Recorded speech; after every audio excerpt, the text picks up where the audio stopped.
50 movies in 50 weeks. I'm your host, Joey Hollywood, and I'm trying to get through all 50 movies in this 50 movie box set from Mill Creek in 50 weeks. The movie I watched today was called The Brain That Wouldn't Die from 1962.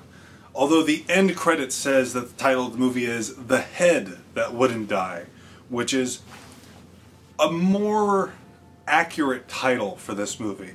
Because when you hear The Brain That Wouldn't Die, you think of a brain floating in a jar. Instead, it's a head sitting in a trough, and it just says, you know, snarky things. This is an interesting movie because the concept of it is really terrifying, but the delivery of it is so goofy that I don't want to say it doesn't work, because it's a fun watch.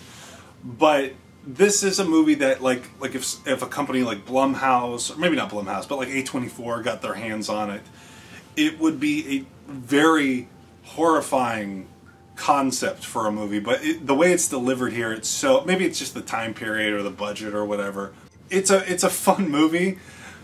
I will say that it's not a hard watch. Premise of the movie is there is this doctor who's trying to play God.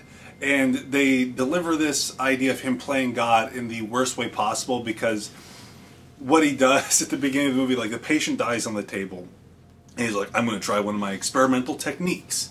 And his experimental technique is to massage the heart while sealing up some blood vessels in the brain, which feels like very like doctor.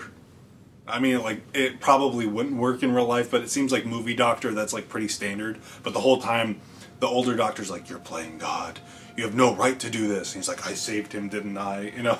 And the way the movie builds this guy up is he really does seem like more of a humanitarian type character. He seems like a good man.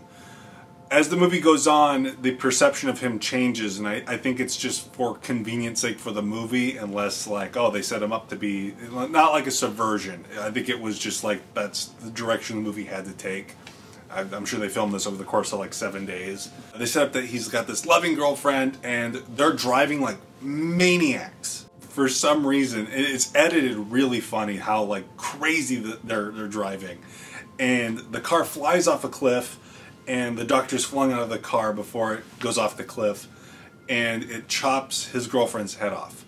And he grabs the head and he runs to his laboratory, and it's revealed that he's like just a crazy mad scientist, because he puts his girlfriend's head in like a jar, not a jar, like a trough, and he makes it alive, and the head keeps on going, kill me, please kill me.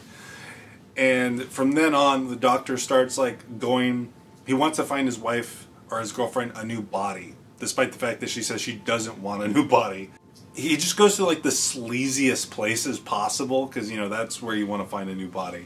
The movie feels like, I'm sure when this came out, this was considered like pretty trashy, but nowadays it just feels very silly. I don't know how to explain it really. Eventually, he decides to visit an old patient who has facial scarring. He's like, oh yeah, I'll fix your face. And while he's trying to find his girlfriend a new body, the head in the trough is talking to a thing in a closet. The thing in the closet was described as a heap of flesh that the mad scientist injected with the serum, and it became alive. There was like no brain, it was just flesh. And that sounds horrifying. Like, just the concept of that sounds so scary. And then you see it, and it looks like Sloth from the Goonies. Like I said before, there's a lot of like really like freaky stuff in this, but it never like really delivers on that. It always stays pretty consistently like absurd and silly the whole movie. Good time, honestly, all around. It's a funny bad movie. One of the best Mystery Science Theater episodes, if you care. I'm sure it's on YouTube if you've never seen it. It's one of the better ones. I think it was the introduction of Mike, although I might be mistaken. That might have been Mitchell. I'm pretty rusty on my Mystery Science Theater lore. But I had a blast revisiting this one. Watching it without riff tracks or Mystery Science Theater commentary was not a burden in this case. It was fun. And, you know, I think that's all I have to say for now. But This little guy here wants you to please be kind and rewind, and we will see you next week. Bye-bye.